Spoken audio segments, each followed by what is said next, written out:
познавајќи и имајќи пријател од детството, брат на моја другарка со Даунов синдром, одлучивме дека ќе основаме група со Даунов синдром, која што ќе биде као еднократен проект.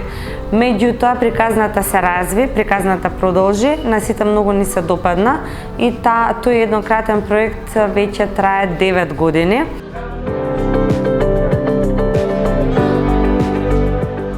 Можам да кажам единствено дека тоа што беше пред 9 години, кога беа почетоците на овој вид на инклузивно неформално образование, мислам дека сега е веќе поразвиено, се повеќе и повеќе има интерес од бидејќи на почетокот беше лица со Даунов синдром, меѓутоа тоа се прошири, па сега имаме и интерес од повеќе групи и различни групи на лица со атипичен развој.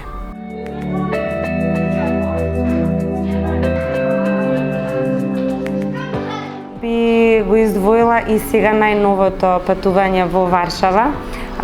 Се случуваше викенд од 29 и 30 април во Полска, каде што патувавме сите заедно во автобус. Беше многу интересно патувањето.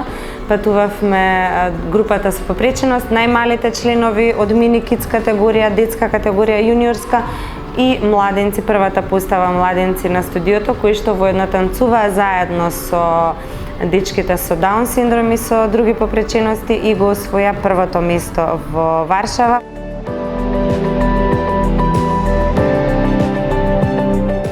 Лицата со атипичен развој треба да бидат вклучени во секој сектор од